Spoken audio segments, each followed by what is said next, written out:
he lived and in which he died.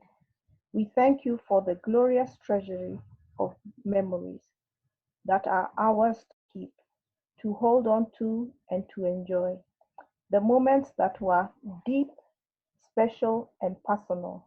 The time that we shared, and the laughter and the fun that we had with Wakiaga. We thank you for the courage he showed and for a life fulfilled and for all that Wakiaga reflected of your goodness and love.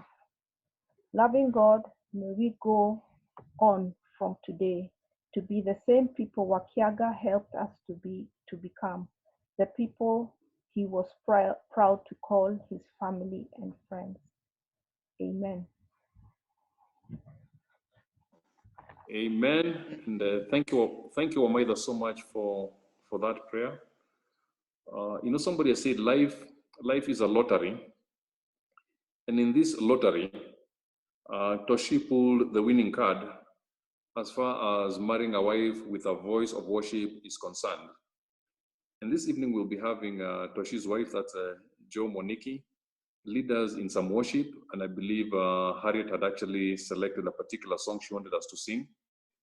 And when she's done with that, Toshi's wife, Joe Moniki, will go ahead and invite Toshi to do the devotion. So, Joe, over to you. Okay. Thanks, Aaron. The song that Harriet chose, she says, was one of John's favorites. I think we are all familiar with it. It's called As the Deer Pants for Water. So we will project the screen in terms of the words, and we'll have a bit of piano to guide us in terms of the key. So even as you're muted, just sing along with us. We think it's a song most of us would know.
my strength, my shield, to you, Lord, may my spirit yield.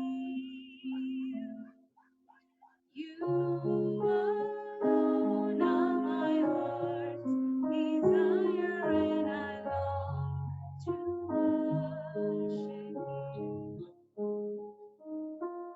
You alone are my heart's desire, and I long to worship you.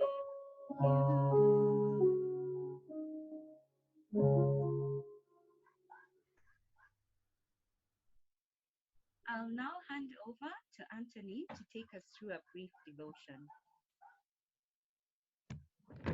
Okay, thank you very much. Thanks, Joe, for leading us in worship. Allow me to try and maneuver and get something else presented so that we can look at it as part of the devotion.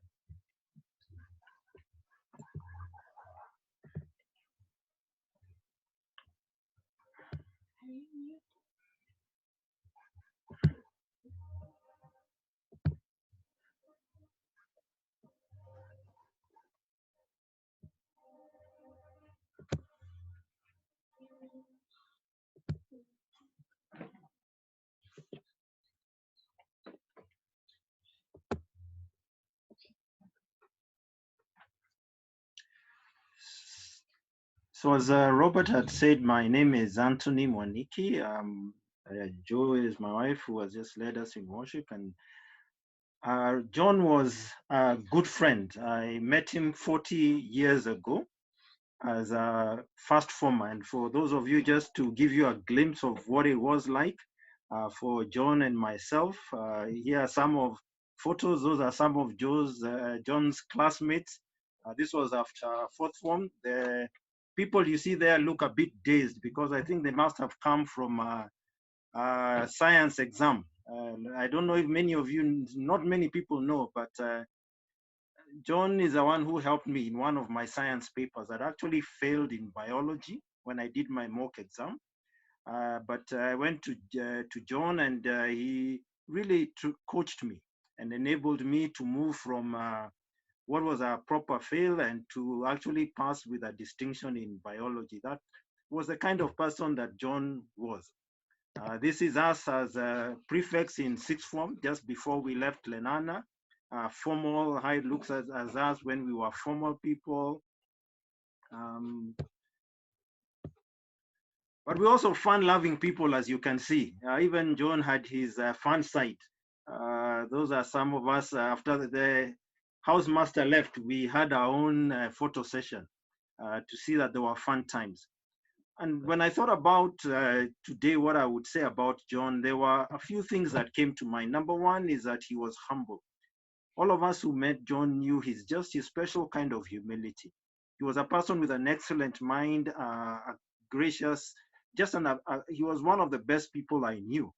But there was a humility about about him. He never pushed his way. He never went about, trying to muscle and show how excellent he was in what he did. He did his things quietly and humbly. John was very patient. Some of us were difficult people to be around. We were hard-headed. We had strong opinions, but we also, before we sort of got our lives in order, we were on the more we had left the beaten path. We're doing our own things. But John was very patient. He was quick to just be there for us, to encourage us. He was just a wonderful person. The third I remember was he was a loving person. When I think of just even engaging with him and Harriet, with Kijala, with Baraka, and the way he just showed his love for his family, love for the people around him. He was generous to a fault. He gave of himself in an amazing way. But also John was a person of excellence. If you had ever been treated by John as a dentist, you can attest to the excellence of his work. Everyone I referred to him as friends, as family members, would come back and say that they would never get another dentist. the way he treated you, the way he interacted with you, the quality of care was exceptional. That was John. But I also must say that John was resilient. He had gone through very difficult circumstances through his life, but he never at one point complained. Whenever life would seek to beat him down, John would always stand, and he would always find a way to find strength to move on, but also to learn from those adversities.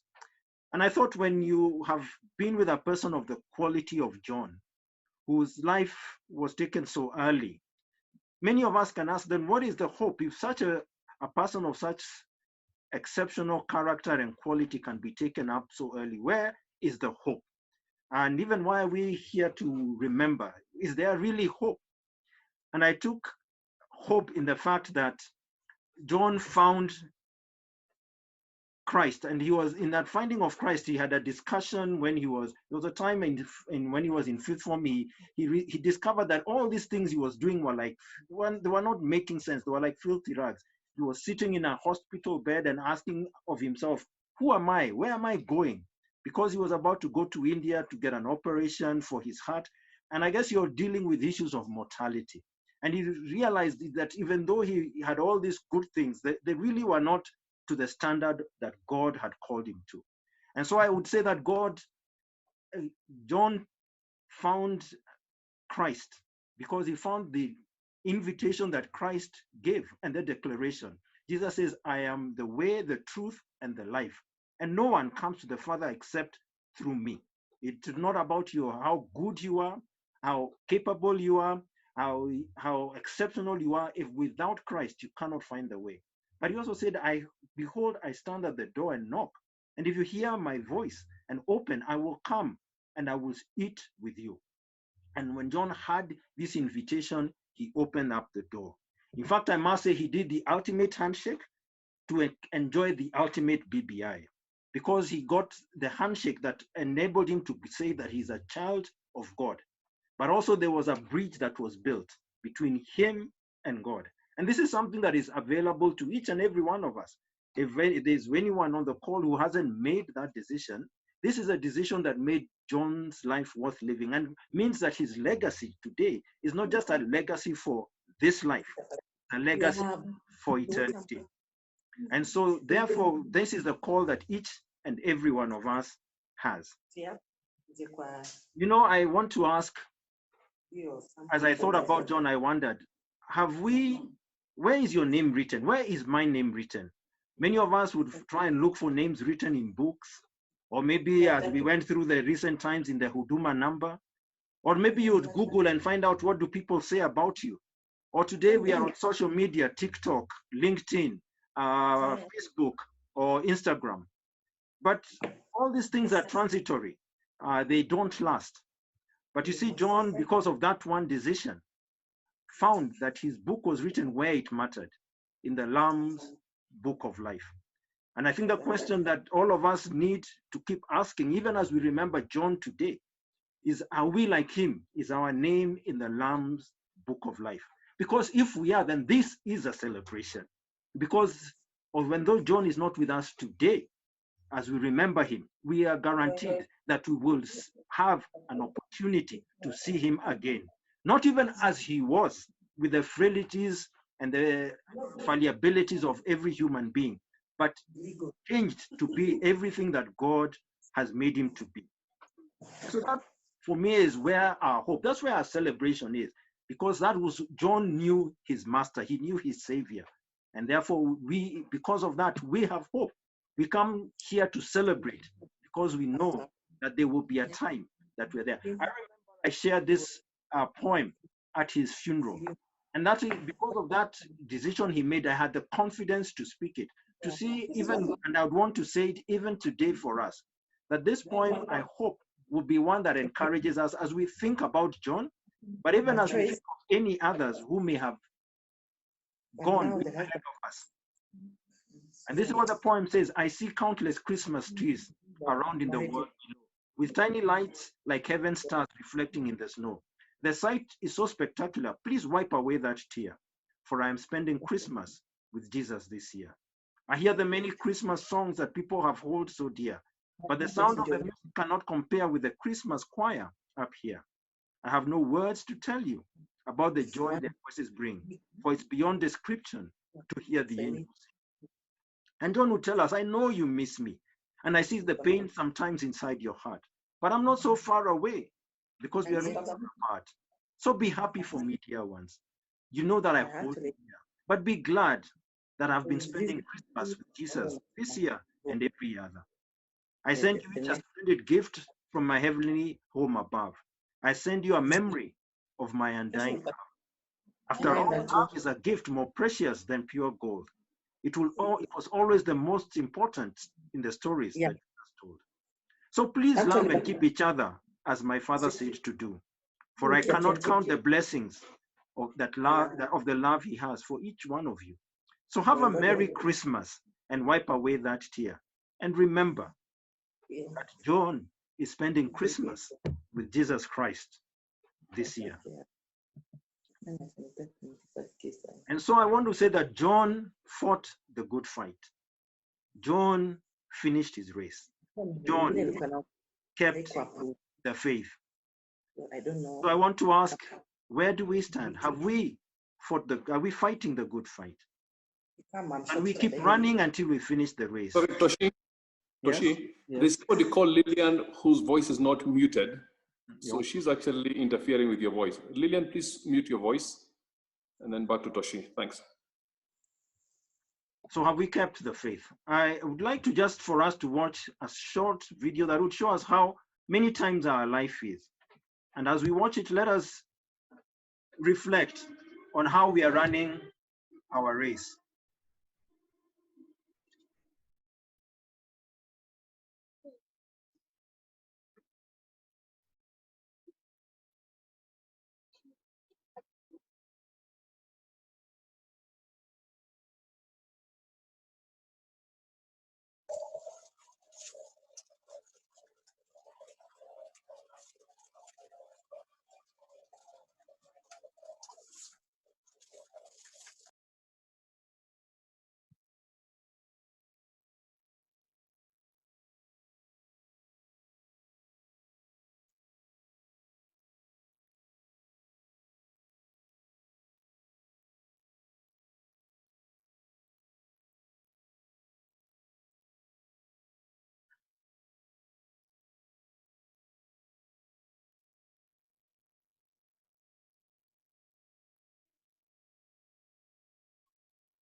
That race reminds me so much of my friend, my brother John. Despite every difficulty, John would never quit. And I believe that at every moment when he would hobble and fall, God would come and help him continue to walk. And even that final time when he said goodbye to the world as we know it and went to a place where there is no pain and no discomfort, God helped him to finish his race. And so this, as we go into to close this year, as we celebrate John, I pray that each of us will fight that good fight. We will finish our race. And like John, we will keep the faith, remembering that there is a God who is determined that we would win, that we would be victorious. It's not about being first, it's about finishing the race. And God is with us, just as he was with John. And I know that as we celebrate and remember John today, he is up with the Father celebrating us as we fight our fight, as we run our race, as we keep the faith. Thank you very much. I hand over to Robert. Thank you so much, Toshi and Joe. One amazing thing about that couple, Toshi and Joe, is just the spirit of excellence. And that was a beautiful song, well sung, and that was a beautiful devotion, well delivered. So really appreciate that. We now want to get to reflections from a number of friends. And hopefully every reflection will only be a maximum of about 3 minutes each, so that we can get to clear everything in the good time. I'll not make introductions in between each speaker. So as one person completes, the next person will simply take over, and we'll just keep doing that. So when it's your turn to speak, just get your mic on and get your video on. Or you do your tribute or your reflection. And when you finish, the next person does that. And the order in which they'll do that is Sudden will do that on behalf of guys who are in Lenana with Wakiaga.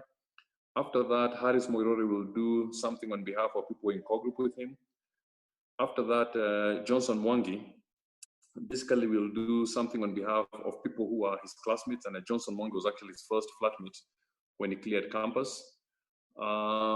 Then Steve Geshohe will do so as one of the people who basically was, who was one of the people with him as a professional colleague.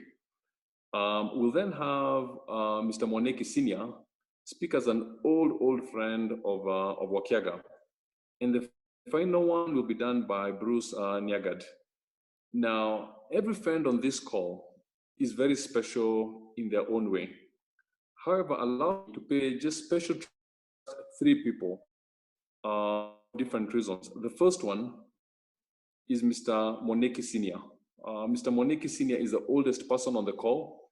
He's more than 80 years old, and he worked with Wakiaga and with Wakiaga's family, and he'll be making some comments, this evening.